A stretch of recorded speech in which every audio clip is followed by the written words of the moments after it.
Hello everyone, स्वागत है आप सब लोगों का पीसीएस बाई तरुण। जैसे कि आप सभी को पता है कि हम यूपी की आरओ एआरओ एग्जाम्स के लिए टेस्ट सीरीज को लगा रहे हैं और जो हमारी टेस्ट सीरीज है आज की मेक आईएएस की लग रही है। हम यहाँ पर मेक आईएएस की ही नहीं, हम यहाँ पर संस्कृति आईएएस की, जीएस वर्ल्ड की, जे आईएएस की, दृष्टि की, सिविल फॉर स्टडी सर्विसेज की, मल्टीपल्स कोचिंगों की हम यहाँ पर इस आपके चैनल पर टेस्ट सीरीज को लगा रहे हैं। उम्मीद है आप सब लोग देख रहे हैं। आज का जो हमारा टेस्ट होने वाला है पॉलिटी का सेगमेंट का होगा। तो आप लोग ये कहोगे सर मैक की पॉलिटी के ही सेगमेंट क्यों लाए जा रहे हैं? तो यहाँ पर पॉलिटी के आपकी जब तक पॉलिटी इन्होंने कंप्लीट 10 टेस्टों में की है, जब तक हमारे टेस्ट 10 पॉलिटी के नहीं हो जाएंगे उसके बाद फिर हमारे हिस्ट्री के यहाँ पर मेक के आएंगे। तो आप लोगों का मैंने ये भी डाउट दूर कर दिया है, ध्यान रखिएगा। बहुत सारे कमेंट आ रहे थे तो मैंने आपको बता दिया।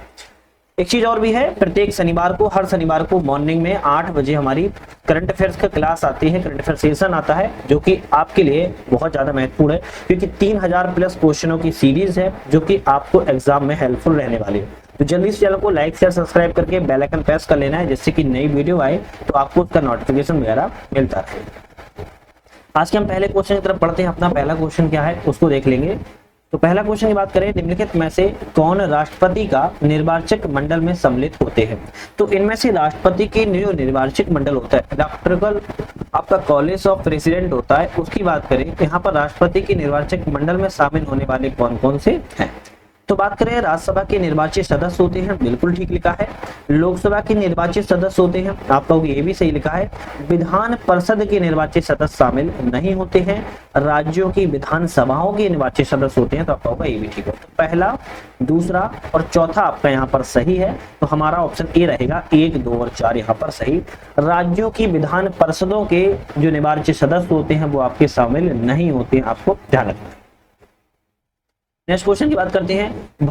भारत के राष्ट्रपति के निर्वाचन की रीति के संदर्भ में निम्नलिखित कथनों पर विचार कीजिए। राष्ट्रपति की जो निर्वाचन की रीति है उसके बारे में कह रहा है कि सही बताओ इनमें से दोनों में कौन कौन से सही हैं। चलो देखते हैं। अगर इनमें से हम सही क्वेश्चन की बात ही करें तो इसका जो निर्वाचक है वो अनुपातिक प्रतिनिधित्व पद्धति के अनुसार एकल संक्रमणी मत के द्वारा किया जाता है। तो आप कहोगे पहला ऑप्शन बिल्कुल आपका करेक्ट है। दूसरा है कि इसमें गुप्त मतदान पद्धति को अपनाया जाता है, मतलब कि सीक्रेट वोट होता है, तो आप कहोगे ये भी ठीक है। तो दोनों ऑप्शन सही है। राष्ट्रपति के निर्वाचन की रीति के बारे में हम डी वाले पे टिक लगा देंगे। नेक्स्ट क्वेश्चन की तरफ बढ़ते हैं। निम्नलिखित कथनों पर विचार कीजिए, इनमें से कौन सा कथन सही है? भारत में संघ की कार्यकारी शक्ति प्रधानमंत्री एवं मंत्रिपरिषद में निहित होती है। तो संघ की जो कार्यकारी शक्ति होती है वो प्रधानमंत्री और मंत्रिपरिषद में निहित होती है क्या? नहीं, प्रधानमंत्री में नहीं होती है, बल्कि राष्ट्रपति प्रेसिडेंट में निहित होती है। तो आप कहोगे पहला वाला तो गलत है। भारत का राष्ट्रपति संघ की रक्षा बलों का सर्वोच्च कमांडर होता है। तो आप कहोगे हाँ ये बात तो बिल्कुल करेक्ट है। हमारा दूसरा केवल सही है, तो हम लाएंगे डी वाले पे टिक। केवल 2 सही है, पहला वाला गलत था जो मैंने आपको बता दिया है। नेक्स्ट क्वेश्चन की तरफ बढ़ते हैं। भारत के राष्ट्रपति के संदर्भ पर विचार कीजिए, कौन सा यहाँ पर कथन जो है वो सही है। तो भारत के राष्ट्रपति के बारे में विचार करना, इनमें से कौन सा कथन सही है देख लेते हैं। उसकी पदावधि पद ग्रहण करने की तिथि से 5 वर्ष तक की अवधि तक रहती है राष्ट्रपति की, मतलब राष्ट्रपति की जो पदभार है वो 5 वर्ष तक का रहता है पद ग्रहण की तारीख से। दूसरा कथन कहता है वह अपने पद की अवधि समाप्त हो जाने पर भी तब तक पद धारण करता रहेगा जब तक कि उसका उत्तराधिकारी अपना पद ग्रहण नहीं कर लेता है।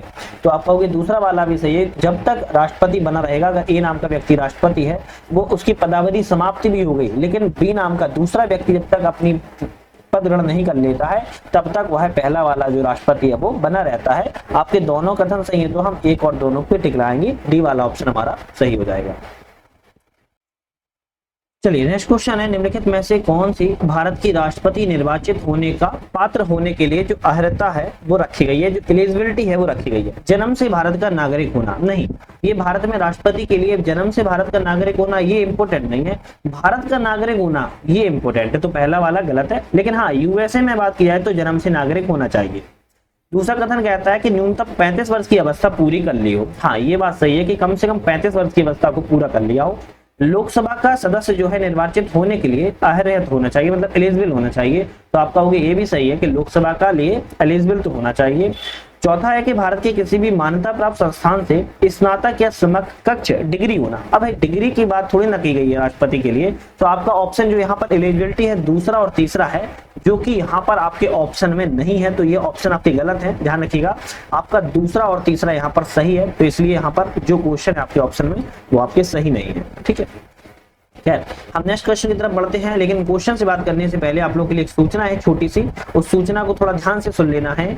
आपको यूपी आरओ के लिए हमारा ऐप आ चुका है जिसका नाम है नट लर्निंग ऐप, जो लिखा हुआ है नट लर्निंग ऐप। कैसे डाउनलोड करोगे? डिस्क्रिप्शन में लिंक है, लिंक पर क्लिक करके आप लोग डाउनलोड कर सकते हो। डाउनलोड करने के बाद आपको टेस्ट सीरीज वाला सेक्शन मिल जाएगा, टेस्ट सीरीज वाले सेक्शन पे क्लिक करोगे तो यूपी आरओ की न्यू अपडेट टेस्ट सीरीज आ चुकी है। टेस्ट सीरीज भी 184 क्वेश्चनों के साथ टेस्ट सीरीज है, ध्यान रखना है 184 टेस्ट के साथ है, सॉरी 184 टेस्ट के साथ आपकी टेस्ट सीरीज है, मतलब कि लगभग आपके 18,000 क्वेश्चन आपको वहां पर लगाने को मिल जाएंगे। और अगर हम टेस्टों की बात करें तो chapter wise, subject wise, full test, previous year test, current affair और आपके जो ओल्ड आपके जो प्रीवियस ईयर और भी क्वेश्चंस होते हैं उनको भी एक अलग सेपरेट पोर्शन लगा रखा है। तो आप देखोगे तो सारे सेक्शन वाइज आपके डले हुए हैं, जो भी आपको लगाना हो वो आप लगा सकते हो। जैसे चैप्टर वाइज में बात कर रहा हूँ, सब्जेक्ट वाइज बात कर रहा हूँ, सब्जेक्ट वाइज में हिस्ट्री, ज्योग्राफी, पॉलिटी, इकोनॉमिक्स, आपकी एनवायरमेंट और यूपीजी के सब अलग अलग चीजें होंगी। आप जो भी लगाना चाहें, हिंदी और इंग्लिश दोनों माध्यमों में बाइलिंगुअल है, आप जाके लगा सकते हो। तो एक बार ट्राई जरूर कर लीजिएगा, इतनी सी बात आप लोग मान लीजिएगा और एक बार जरूर देख लेना है। बाकी कोई भी डाउट है, कोई क्वेश्चन, तो आप मुझे कमेंट कर लेना या फिर आप मुझे नंबर पे फोन भी कर सकते हो। चलिए हम अपने नेक्स्ट क्वेश्चन की बात करेंगे। भारतीय संविधान में निम्नलिखित में से कितने अनुच्छेद भारत के उपराष्ट्रपति से संबंधित है? तो भारत के संविधान में उपराष्ट्रपति से संविधान में कौन कौन से आर्टिकल आपके यहाँ पर देखने को मिलते हैं? तो बात की जाए यहाँ पर हम उपराष्ट्रपति की बात करें तो कितने आर्टिकल देखने को मिलेंगे? तो आप कहोगे एक तो आपका रहेगा, कौन सा रहेगा? राष्ट्रपति से संबंधित आपका 63 रहेगा, है ना, और एक आपका रहेगा 64। कौन क्यों रहेगा? 63 में बात की कि भारत का एक उपराष्ट्रपति होगा। क्या लिखा है? भारत का एक उपराष्ट्रपति होगा, ये बात लिखी आपकी 63 में।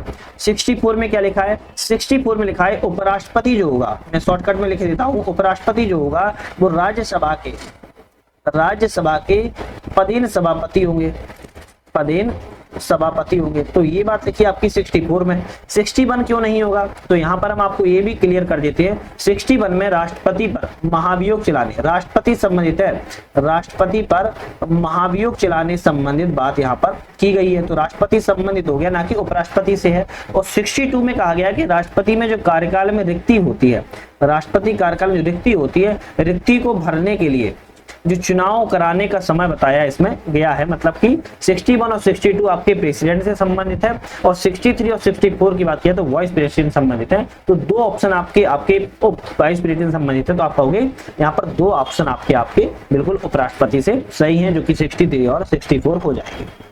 नेक्स्ट क्वेश्चन की बात करेंगे, राष्ट्रपति पर महाभियोग के संदर्भ में विचार कीजिए, कौन सा कथन सही है? तो राष्ट्रपति के महाभियोग के बारे में विचार करना है और देख लेते हैं। यह एक अर्ध न्यायिक प्रक्रिया होती है, बिल्कुल बात ठीक है। जो राष्ट्रपति पर महाभियोग की क्रिया चलती है वो एक अर्ध न्यायिक क्रिया होती है। यह प्रक्रिया संसद के किसी भी सदन में, चाहे वो लोकसभा हो या फिर राज्यसभा हो, किसी भी सदन में विधेयक की शुरुआत के साथ शुरू होती है। तो आप कहोगे दूसरा वाला भी सही है। इस प्रक्रिया में संसद के दोनों सदनों को केवल निर्वाचित सदस्य भाग लेंगे, नहीं, ये बात गलत है। तो आप कहोगे यहाँ पर एक और दो तो दोनों सही हैं, लेकिन यहाँ पर अगर संसद के दोनों सदनों की बात की है तो ध्यान रखना है आपको, निर्वाचित भी भाग लेते हैं और आपके मनोनीत भी भाग लेते हैं। कौन? मनोनीत भी भाग लेते हैं, तो दोनों भाग लेते हैं। लेकिन हमें एक लोग भाग नहीं लेते हैं, जो एग्जाम में पूछा जाता है, राज्यों की विधानसभा के जो सदस्य होते हैं वो आपके महाभियोग की प्रक्रिया में भाग नहीं लेते हैं, जबकि राष्ट्रपति के चुनाव की प्रक्रिया में निर्वाचित सदस्य राज्यों की विधानसभाओं के भाग लेते हैं। ये आपको याद रखना है। नेक्स्ट क्वेश्चन की बात करते हैं, यदि भारत के राष्ट्रपति का जो पद है किसी कारणवश अपने कार्यकाल को पूर्ण करने के बिना रिक्त हो जाता है, तो उसके स्थान पर नवनिर्वाचित राष्ट्रपति का कार्यकाल कितना होगा? तो ये अच्छा क्वेश्चन है कि भाई जो नवनिर्वाचित राष्ट्रपति होंगे उनका कार्यकाल कितना होगा? तो आप कहोगे 5 वर्षों का इनका स्वतंत्र कार्यकाल होगा। तो आपका ये इंपॉर्टेंट क्वेश्चन है, तो इसको ध्यान रखना है। नेक्स्ट क्वेश्चन आता है, निम्नलिखित में से किनकी नियुक्ति भारत के राष्ट्रपति के द्वारा की जाती है?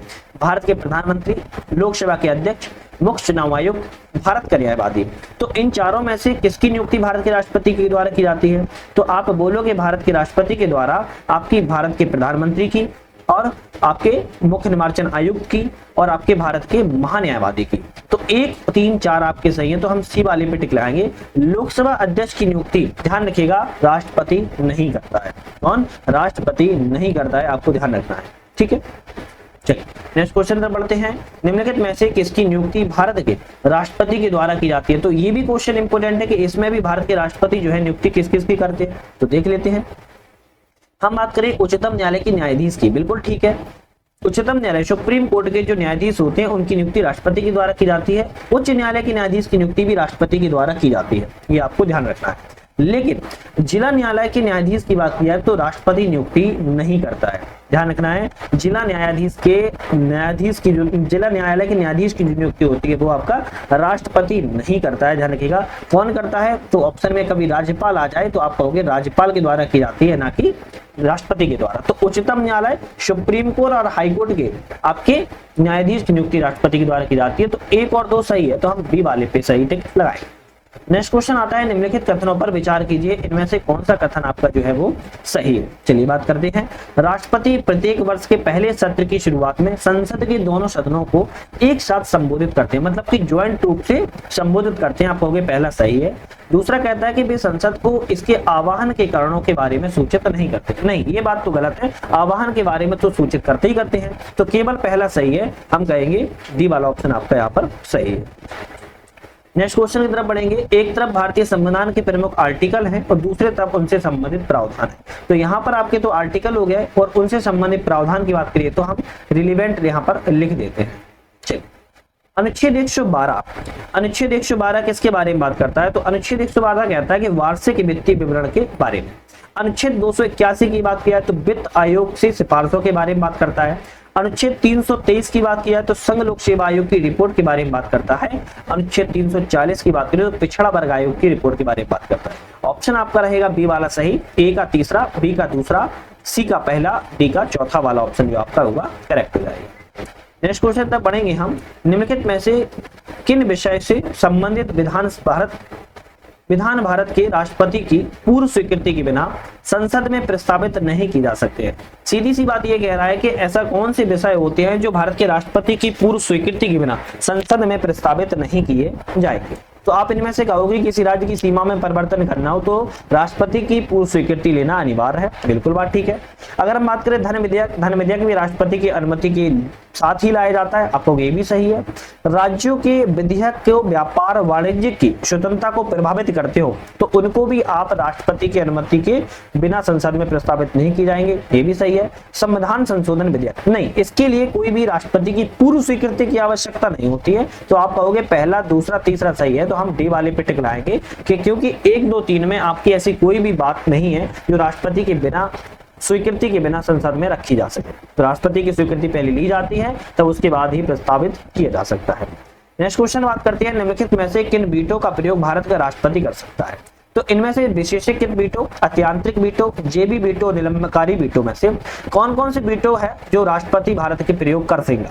तो आप कहोगे इनमें से निलंबनकारी वीटो जिसको सस्पेंडिंग वीटो कहते हैं, जेबी वीटो जिसको पॉकेट वीटो कहते हैं, और अत्यंतिक वीटो को भी जो भारत के राष्ट्रपति ये प्रयोग करता है। लेकिन विशेषीकृत वीटो, स्पेशल वीटो का प्रयोग भारत का राष्ट्रपति के द्वारा नहीं किया जाता है, ध्यान रखिएगा। विशेषीकृत वीटो का जो प्रयोग है अमेरिका का राष्ट्रपति करता है, न कि भारत का राष्ट्रपति करता है। तो 2, 3, 4 सही है, तो हम कहेंगे बी वाला रहेगा हमारा बिल्कुल यहाँ पर सही ऑप्शन। चलिए नेक्स्ट क्वेश्चन की तरफ बढ़ेंगे हम। नेक्स्ट क्वेश्चन हमारा है, निम्नलिखित में से किस अनुच्छेद में भारत के राष्ट्रपति को अध्यादेश जारी करने की शक्ति दी गई है? बहुत प्यारा और छोटा क्वेश्चन है। आर्टिकल 123 में कौन सा है? आर्टिकल 123 में भारत के राष्ट्रपति को अध्यादेश जारी करने की शक्ति बताई गई है। लेकिन यहीं पर एक चीज और भी बता दूं, अगर आर्टिकल 213 आता है तो आप कहोगे राज्यपाल मतलब कि गवर्नर को अध्यादेश जारी करने की शक्ति है। तो 123 में आपको हो गए प्रेसिडेंट को और आपको 213 में हो गए आपको गवर्नर को। चलिए नेक्स्ट क्वेश्चन पर बात करेंगे, निम्नलिखित कथनों पर विचार कीजिए, इनमें से कौन से कथन आपके यहाँ पर सही है? चलो बात करेंगे। भारतीय संविधान का अनुच्छेद जो 72 है वो राष्ट्रपति को क्षमादान की शक्ति प्रदान करता है। बिल्कुल बात ठीक है। राष्ट्रपति को सेना न्यायालय द्वारा दंड दिए गए क्षमादान की शक्ति प्राप्त नहीं है।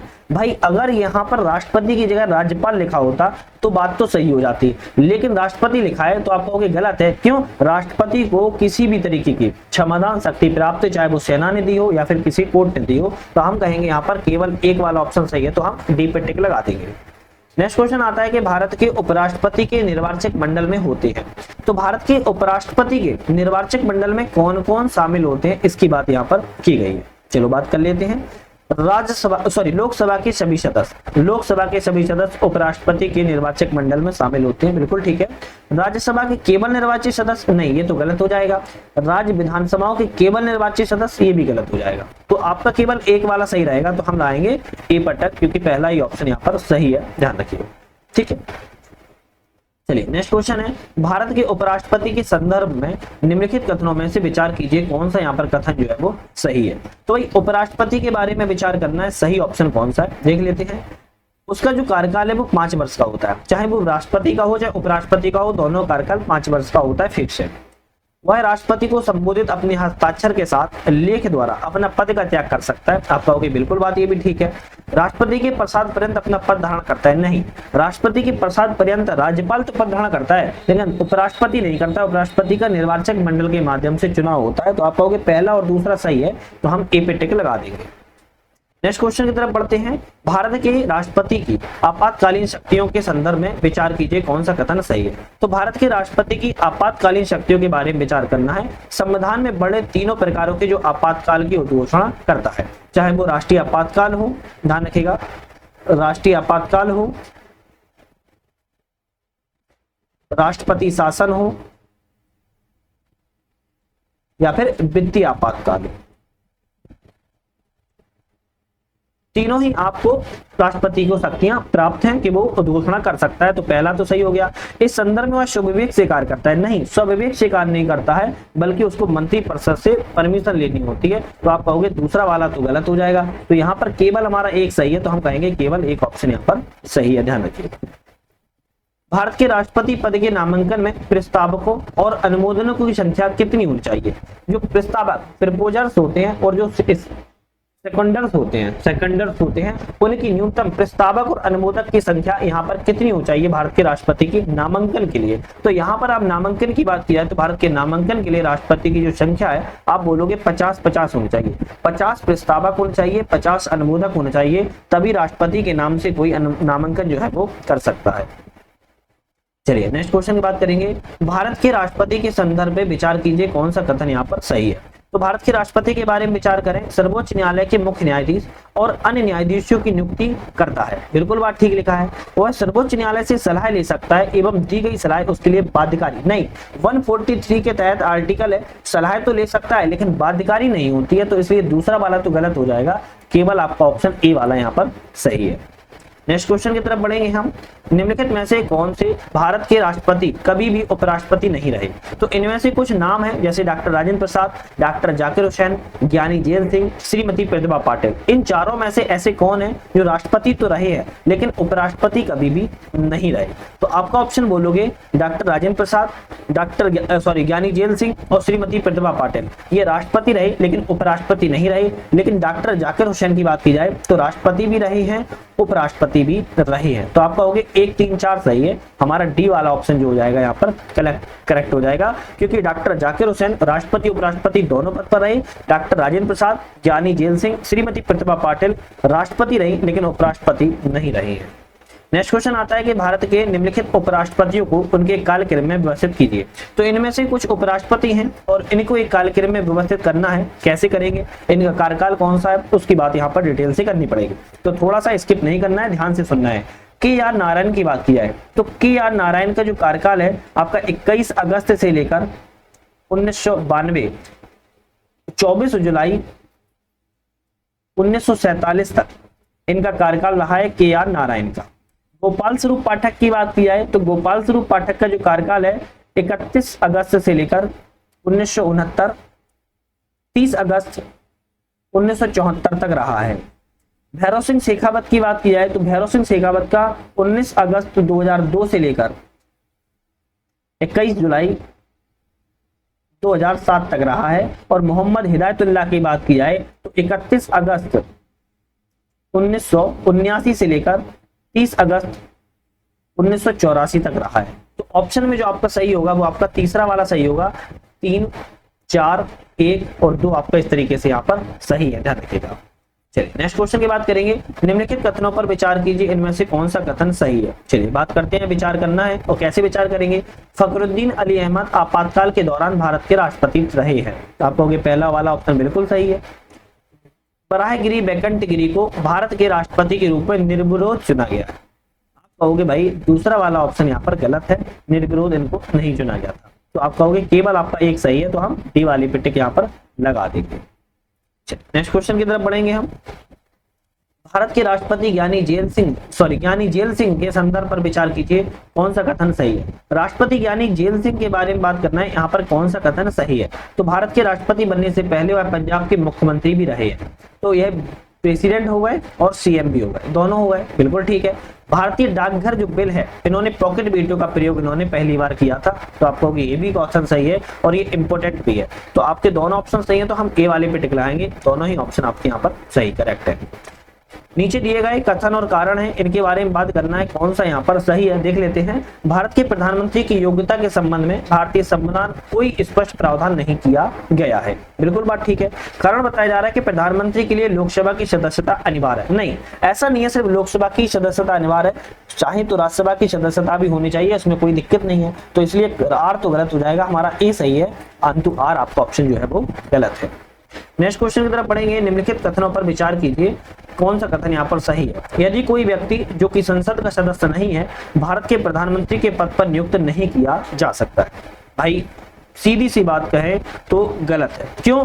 कोई भी व्यक्ति हो प्रधानमंत्री बन सकता है, बशर्ते 6 माह तक के लिए। 6 माह के बाद उसको विश्वास अर्जित करना होता है, चाहे लोकसभा का करे या राज्यसभा का करे। तो पहला वाला ऑप्शन गलत हो गया। संवैधानिक रूप से किसी मनोनीत व्यक्ति का प्रधानमंत्री बनने पर कोई रोक नहीं है, बिल्कुल बात ठीक है। हाँ, ये कोई दिक्कत नहीं है, मनोनीत व्यक्ति है प्रधानमंत्री बनने के लिए, यहाँ पर कोई रोक नहीं है। तो आप कहोगे दूसरा वाला ऑप्शन सही है, पहला वाला ऑप्शन यहाँ पर गलत था। नेक्स्ट क्वेश्चन है कि भारत का प्रधानमंत्री पदेन अध्यक्ष होता है। भारत का प्रधानमंत्री पदेन अध्यक्ष होता है नीति आयोग का, राष्ट्रीय विकास परिषद का, राष्ट्रीय एकता परिषद का, अंतर्राज्यीय परिषद का। तो आपका यहाँ पर सही ऑप्शन होगा, आप कहोगे नीति आयोग का, राष्ट्रीय विकास परिषद का, राष्ट्रीय एकता परिषद का, अंतर्राज्यीय परिषद का। चारों के भारत का प्रधानमंत्री पदेन अध्यक्ष होता है। हमारा ए वाला ऑप्शन यहाँ पर बिल्कुल करेक्ट हो जाएगा। नेक्स्ट क्वेश्चन की तरफ बढ़ेंगे। नीचे दिए गए कथनों पर विचार करना है, अभिकथन और कारण है, इनमें से कथन आपका कौन सा सही है। चलिए देखते हैं। आपातकाल के समय भारत के प्रधानमंत्री का जो अधिकार है और अधिक बढ़ जाता है, बिल्कुल बात ठीक है। प्रधानमंत्री के जो अधिकार में बहुत सारी शक्तियां जो है वो आ जाती हैं। कारण है उसी के परामर्श से राष्ट्रपति अपने संकटकालीन अधिकारों का प्रयोग जो है वो करता है। तो आपका कारण भी सही है, हम बी पे टिक लगाएंगे। भाई ए आर दोनों सही है और आर ए का सही स्पष्टीकरण भी यह व्याख्या कर रहा है। नेक्स्ट क्वेश्चन की तरफ बढ़ते हैं। भारत के उप प्रधानमंत्री के संदर्भ पर विचार कीजिए, कौन सा कथन सही है। तो भारत के उप प्रधानमंत्री के बारे में विचार करना है।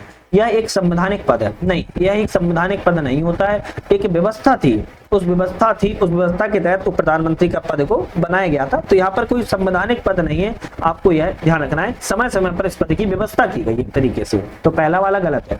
इस पद को सुशोभित करने वाले प्रथम व्यक्ति सरदार वल्लभ भाई पटेल थे, बिल्कुल बात ठीक है। आपको पता होगा पहली बार सरदार वल्लभ भाई पटेल को जवाहरलाल नेहरू प्रधानमंत्री थे और सरदार वल्लभ भाई पटेल उप प्रधानमंत्री के रूप में चुने गए थे। तो केवल दूसरा वाला सही है, तो हम कहेंगे सी वाले पे टिक लाएंगे, क्योंकि ऑप्शन केवल आपका दूसरा यहाँ पर सही है। चलिए नेक्स्ट क्वेश्चन की बात करेंगे। भारत का उप प्रधानमंत्री रहे हैं। तो भारत के उप प्रधानमंत्री डिप्टी प्राइम मिनिस्टर कौन से हैं? डिप्टी प्राइम मिनिस्टर यहाँ पर कौन कौन से यहाँ पर रहे हैं? मोरारजी देसाई, वाई चौहान, चंद्रशेखर या चौधरी देवीलाल। तो आपके जो ऑप्शन रहेंगे, आप कहोगे मोरारजी देसाई रहे हैं, वाई चौहान रहे हैं, चौधरी देवीलाल रहे हैं, चंद्रशेखर उप प्रधानमंत्री नहीं रहे। तो 1, 2, 4 सही है, हम कहेंगे सी वाला ऑप्शन यहाँ पर आपका सही हो जाएगा। नेक्स्ट बात करते हैं। निम्नलिखित में से कौन एकमात्र व्यक्ति है जो भारत के कार्यवाहक प्रधानमंत्री के पद पर 2 बार नियुक्त किए गए? तो कार्यवाहक प्रधानमंत्री के रूप में 2 बार नियुक्त किए गए इनमें से कौन से आपके व्यक्ति हैं? आप कहोगे गुलजारी लाल नंदा है, इनको 2 बार चुना गया है, ध्यान रखिए।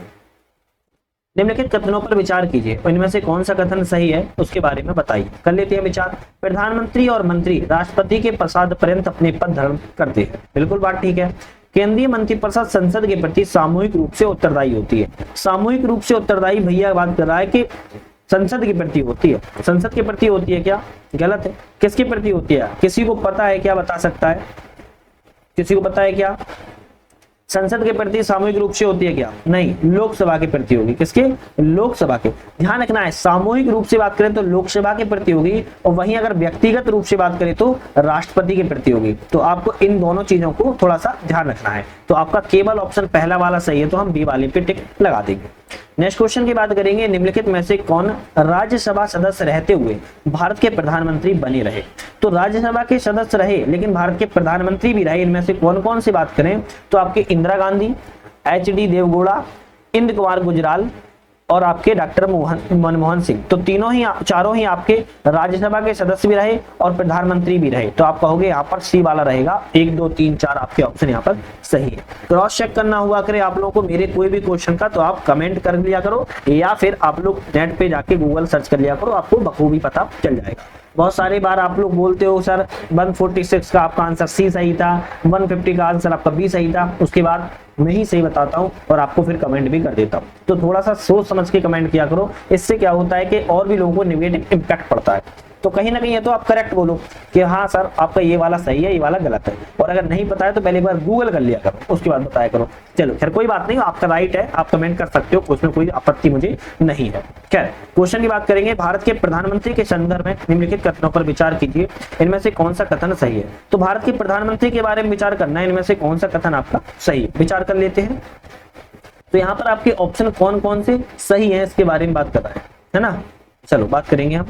वह किसी मंत्री को त्यागपत्र देने या उसे बर्खास्त करने की सलाह जो है वो राष्ट्रपति को दे सकता है। आप कहोगे बिल्कुल बात ठीक है, ऐसा तो हो सकता है ना। दूसरा है वह अपने पद से त्यागपत्र देकर पूरे मंत्रिमंडल को बर्खास्त कर सकता है, ये भी बात ठीक है। उसकी आकस्मिक मृत्यु होने पर मंत्रिपरिषद स्वयं विघटित हो जाती है, तो आप कहोगे ये भी बात ठीक है। उसकी सलाह राष्ट्रपति उच्चतम न्यायालय के अन्य न्यायाधीशों की नियुक्ति करता है, तो आप कहोगे नहीं ये वाला तो आपका गलत हो जाएगा, क्योंकि राष्ट्रपति उच्चतम न्यायालय के अन्य न्यायाधीशों की नियुक्ति प्रधानमंत्री की सलाह पर नहीं बल्कि मुख्य न्यायाधीश की सलाह पर करते हैं। तो आपका ऑप्शन चौथा वाला गलत। तो यहाँ पर पूछा कितने कथन आपके सही हैं, आप कहोगे 3 कथन सही है, पहला दूसरा तीसरा, तो 3 आपका सी वाले पे लगा देंगे टिक, हम बिल्कुल करेक्ट हो जाएगा। चलिए नेक्स्ट क्वेश्चन की बात करेंगे, केंद्रीय मंत्रिपरिषद के संदर्भ पर विचार कीजिए, कौन सा कथन सही है? केंद्रीय मंत्रिपरिषद के बारे में, यह एक संवैधानिक निकाय है, बिल्कुल बात ठीक है। इसमें प्रधानमंत्री के साथ साथ मंत्रियों की कुल संख्या लोकसभा की सदस्य संख्या के 10% से अधिक नहीं हो सकती है। तो आपको ध्यान रखना है 10% का स्लैब नहीं है बल्कि 15% का स्लैब है। तो आपका दूसरा वाला गलत है, केवल एक सही है, हम बी पे टिक लगा देंगे। नेक्स्ट क्वेश्चन की तरफ पढ़ते हैं। भारत में मंत्रिमंडलीय समितियों के संदर्भ में विचार कीजिए, इनमें से कौन सा कथन सही है? तो भारत में जो मंत्रिमंडलीय समितियां उनके बारे में विचार करना है, कौन सा कथन सही है? ये समितियां जो होती है समनेतर होती हैं, समनेतर होती हैं। आप कहोगे बिल्कुल बात ठीक है। दूसरा कथन कहता है कि समितियों के माध्यम से मंत्रिमंडल को अपना काम करने में सुविधा होती है, तो आप कहोगे दूसरा वाला भी सही है। हमारे दोनों ऑप्शन सही है, तो हम सी वाले पे टिक बखूबी लगा ही देंगे। नेक्स्ट क्वेश्चन की बात करेंगे, भारत के महान्यायवादी के संदर्भ पर विचार कीजिए, इनमें से कौन सा कथन सही है? तो भारत के महान्यायवादी के बारे में विचार करना है, सही कथन यहाँ पर कौन सा है? तो भारतीय संविधान के अनुच्छेद 76 में इसका उल्लेख किया गया है महान्यायवादी के लिए, बिल्कुल ठीक है। वह देश का सर्वोच्च कानून विधि अधिकारी होता है, आप कहोगे ये भी सही है। राष्ट्रपति के प्रसाद पर्यंत अपने पद धारण करता है, आप कहोगे ये भी ठीक है। उसके वेतन भत्ते कार्यकाल आदि संसद के द्वारा निर्धारित किए जाते हैं, तो ये गलत है, क्योंकि संसद नहीं बल्कि राष्ट्रपति के द्वारा निर्धारित किए जाते हैं। चौथा गलत है, तो 1 2 3 सही है, हम कहेंगे आपका कौन सा हो जाएगा? ए वाला ऑप्शन जो हो जाएगा बिल्कुल करेक्ट हो जाएगा। नेक्स्ट क्वेश्चन की बात करेंगे, अभिकथन और कारण है। अभिकथन और कारण कौन सा सही है देखते हैं। भारतीय संविधान के अनुच्छेद 75 में 75 में व्यक्तिगत उत्तरदायित्व का सिद्धांत शामिल है, बिल्कुल ठीक लिखा है। कारण बताया जा रहा है कि अनुच्छेद 75 जो है केंद्रीय मंत्री राष्ट्रपति के प्रसाद पर्यंत अपना पद धारण करते हैं, आप कहोगे ये भी सही है, हम डी पे टिक लाएंगे। ए आर दोनों सही है और ए आर ए का सही है, स्पष्टीकरण भी कर रहा है। नेक्स्ट क्वेश्चन की बात करेंगे, एकमात्र भारतीय प्रधानमंत्री हैं जिन्हें निशान ए पाकिस्तान या पाकिस्तान का सर्वोच्च नागरिक पुरस्कार से सम्मानित किया गया है। एकमात्र भारतीय प्रधानमंत्री कौन से हैं जिन्हें निशान ए पाकिस्तान से सम्मानित किया गया है? तो आपके वो प्रधानमंत्री कौन से हैं? मोरारजी देसाई हैं, और ये इंपॉर्टेंट क्वेश्चन है, आपको ध्यान रखना है, क्योंकि प्रधानमंत्री नरेंद्र मोदी जी का भी नाम आ सकता है, तो आपको ध्यान रखना है मोरारजी देसाई को निशान ए पाकिस्तान का सर्वोच्च नागरिक सम्मान पुरस्कार से सम्मानित किया गया है। तो हमने इस टेस्ट सीरीज के माध्यम से 40 क्वेश्चन है जीएस के कर लिए। अब हमारे 20 जो क्वेश्चन होंगे वो किसके होंगे, हिंदी के होंगे, जो कि आपको पता है कि इस टेस्ट मेक आईएएस की टेस्ट सीरीज में 60 क्वेश्चन होते हैं, जो कि डिवाइड किए गए हैं 40 क्वेश्चन जीएस के, 20 क्वेश्चन आपके हिंदी के। अब हम हिंदी क्वेश्चन लगाएंगे, लेकिन जैसे कि मैंने आपको बताया था हमारा ऐप आ चुका है जिसका नाम है नट लर्निंग है।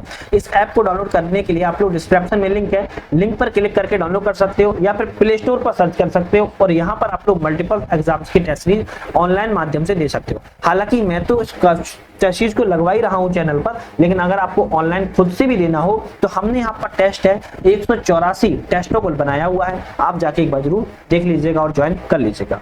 क्वेश्चन की बात करेंगे आपके हम हिंदी के, निम्नलिखित में से कौन सा जो है एक है तरुण शब्द का सही विलोम है।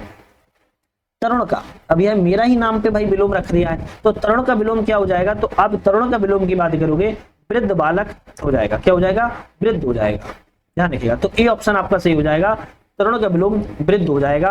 अगर कभी पूछा जाए कि बालक का विलोम क्या होता है, तो आप कहोगे बालक का विलोम भी वृद्ध ही होता है, तो बालक और तरुण का विलोम आपका वृद्ध हो जाता है। चलिए नेक्स्ट बात करते हैं यहाँ पर हम। अच्छा साइड है, निम्नलिखित में से कितने विलोम शब्द सुमिलित यहाँ पर सही है, तो यहाँ पर सुमिलित की बात कर रहा है कितने सही है, तो यहाँ पर बात करें विश्वास का विश्वास होगा, बिल्कुल सही है। विषम का सम होगा, ये भी सही है। वीर का कायर होगा, तो भाई वीर का कायर होता है क्या, हाँ बिल्कुल सही लिखा है। विवेक का प्रज्ञ नहीं, विवेक का अविवेक हो जाएगा, क्या हो जाएगा, विवेक का अविवेक हो जाएगा, ना कि प्रज्ञ होगा। तो आप कहोगे यहाँ पर 3 सही है, तो हमारे कहेंगे हम 3 ऑप्शन वाला सही यहाँ पर ऑप्शन है। नेक्स्ट क्वेश्चन है, निम्नलिखित में से कौन सा विशेषण का एक विलोम है। विशेषण का विलोम इसमें से कौन सा है, संश्लेषण, विशेषण, संश्लिष्ट या संक्षेपण। तो आप विशेषण का विलोम में से कौन सा कहोगे, आप कहोगे संश्लेषण। संश्लेषण केवल जो एक होता है, विशेषण का विलोम होता है केवल आपका एक ऑप्शन यहाँ पर बिल्कुल करेक्ट है।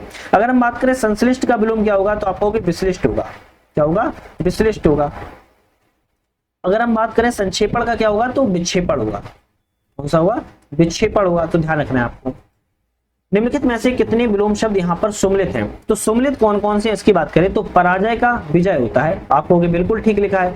स्मरण का विमुख नहीं, भाई स्मरण का विस्मरण होगा, क्या होगा, विस्मरण होगा, ना कि आपका विमुख होगा, तो दूसरा तो गलत था। अब व्यवहारिक का आदर्शवादी, आप कहोगे भाई ये भी गलत हो जाएगा। अब व्यवहारिक का भैया व्यवहारिक हो जाएगा ना, क्या हो जाएगा, व्यवहारिक हो जाएगा, व्यवहारिक का, ना कि आपका विस्मरण आदर्शवादी हो जाएगा। तो केवल आपका एक सही है, तो हम कहेंगे एक ऑप्शन यहाँ पर आपका सही है। नेक्स्ट क्वेश्चन की बात करेंगे, निम्नलिखित कौन सा शब्द जो है दीर्घ का विलोम है। भाई दीर्घ का इनमें से कौन कौन से विलोम हो सकते हैं। अगर हम दीर्घ के विलोम की बात की जाए, तो आप कहोगे जो हस्र है वो विलोम हो सकता है ना, सूक्ष्म है वो भी विलोम हो सकता है, और लघु भी विलोम हो सकता है। तो दीर्घ के विलोम आपके 3 हो सकते हैं, हस्र, सूक्ष्म, लघु। लेकिन वहीं अगर हम बात करें कि भाई बृहद का विलोम क्या होगा, किसकी बात कर रहे हैं, भाई बृहद का विलोम क्या होगा, तो आप बृहद का कहोगे क्या होगा, लघु हो जाएगा, क्या हो जाएगा, लघु हो जाएगा। तो आपका ऑप्शन रहेगा यहाँ पर केवल आपके 1, 3, 4 आपके सही हैं, क्योंकि 1, 3, 4 में आपका हस्र, सूक्ष्म और लघु आपके दीर्घ के विलोम होते हैं। चलिए नेक्स्ट क्वेश्चन की तरफ बढ़ते हैं।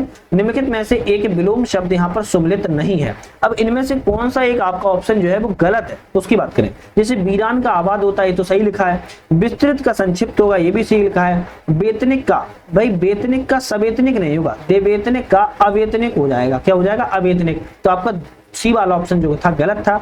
व्यक्त का अव्यक्त हो जाएगा, ये भी सही है। तो आपका सी वाला ऑप्शन यहाँ पर गलत था। नेक्स्ट क्वेश्चन है, निम्नलिखित में से विलोम शब्द यहाँ पर सुमिलित है, तो कौन कौन से सुमिलित हैं उसकी बात करें, तो श्रांत का मिलान नहीं होगा, श्रांत का अश्रांत हो जाएगा, क्या हो जाएगा, अश्रांत हो जाएगा। व्यर्थ का सार्थक, व्यर्थ का सार्थक होगा क्या, भाई व्यर्थ का बात किया है तो सार्थक होगा क्या, आप कहोगे हाँ बिल्कुल व्यर्थ का सार्थक होगा। व्यय का आय हो जाएगा, और व्यष्टि का समष्टि हो जाएगा। तो 2, 3, 4 आपके सही हैं, जबकि पहला वाला गलत था, जो कि बता दिया है। एक तरफ शब्द है और एक तरफ विलोम है, और इनमें से कौन से सही मिलान है इसकी हम बात कर लेते हैं। जैसे विद्या का क्या होगा, अविद्या हो जाएगा। विष का अमृत हो जाएगा। विशेष का क्या हो जाएगा, विशेष का सामान्य हो जाएगा। और रथ का क्या हो जाएगा, रथ का आप कहोगे, रथ का क्या हो जाएगा, रथ का विरत हो जाएगा। तो ऑप्शन यहाँ पर जो आपका मिलाएगा वो ए का तीसरा, बी का पहला, सी का दूसरा और डी का 5वां हो जाएगा। चलिए नेक्स्ट तरफ बढ़ते हैं हम। निम्नलिखित में से कौन सा विलोम शब्द यहाँ पर सम्मिलित नहीं है? गलत कौन सा है उसकी बात करते हैं। संपत्ति का विपत्ति बिल्कुल ठीक लिखा है। विभक्त का अविभक्त ये भी सही लिखा है। विदुषी का अज्ञानी ये भी ठीक लिखा है। भाई उपरोक्त में से कोई नहीं, तो हम कहेंगे डी वाला रहेगा सही, क्योंकि यहाँ पर तीनों ऑप्शन तो सही है, गलत वाला कोई ऑप्शन यहाँ पर नहीं है। निम्नलिखित में से कौन सा विशुद्ध शब्द के विलोम है? भाई विशुद्ध का विलोम इनमें से कौन कौन सा है उसकी बात कर रहा है। तो आप विशुद्ध की बात करोगे तो एक तो अशुद्ध हो जाएगा और एक हो जाएगा खोटा। क्या हो जाएगा? विशुद्ध का विलोम की बात की जाए तो एक अशुद्ध हो जाएगा, एक खोटा हो जाएगा। लेकिन आपको एक चीज और बता देता हूं, यहाँ पर विशुद्ध का विलोम और आपके शुद्ध के विलोम, विशुद्ध के विलोम और आपके शुद्ध के विलोम यही होते हैं, अशुद्ध होते हैं और खोटा होते हैं। इसलिए आपके भी दूसरा और तीसरा यहाँ पर आपका सही है।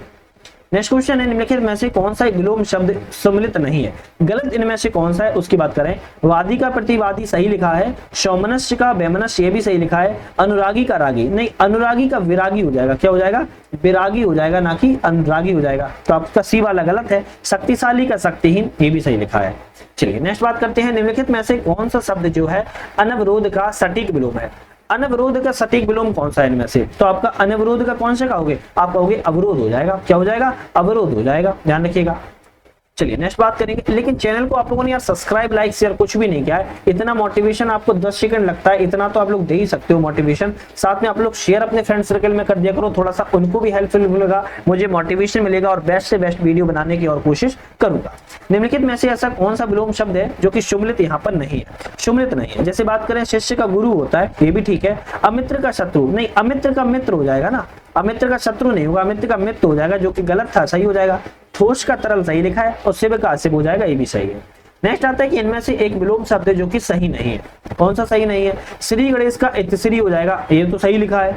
श्रद्धा का घृणा हो जाएगा, ये भी सही लिखा है। सभ्यता का असभ नहीं, सभ्यता का बर्बरता होगा। क्या होगा?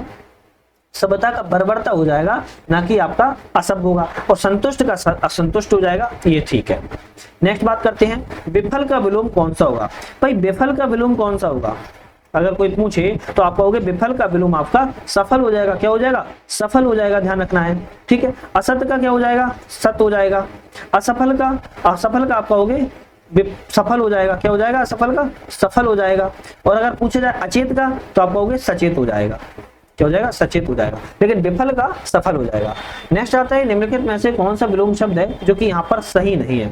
देख लेते हैं कौन सा नहीं है। सच्चरित का दुष्चरित हो जाए, बिल्कुल ठीक लिखा है। सुकर का दुष्कर है, ये भी सही लिखा है। प्रतियोगी का सहयोगी है, ये भी सही लिखा है। जल का निर्जल नहीं, जल का थल होगा, ना कि निर्जल होगा। आपका डी वाला ऑप्शन जो है गलत है। नेक्स्ट क्वेश्चन की बात करेंगे, निम्नलिखित में से कौन सा शब्द जो है गरल का विलोम है? भाई गरल का इनमें से विलोम कौन सा है? तो आप कहोगे शुद्धा गरल का विलोम है। कौन सा? शुद्धा गरल का विलोम है। निम्नलिखित में से कौन सा विलोम शब्द यहाँ पर सही नहीं है? वही नहीं, कौन सा नहीं है उसका देखते हैं। सिद्ध का, भाई संयोग का असित नहीं होगा, सिद्ध का हो जाएगा। क्या हो जाएगा? यहाँ पर सिद्ध हो जाएगा, ध्यान रखिएगा। तो पहला वाला ही ऑप्शन यहाँ पर गलत है। स्वामी का सेवक हो जाएगा, सही है। सृष्टि का संघार सही है। संकल्प का विकल्प सही है।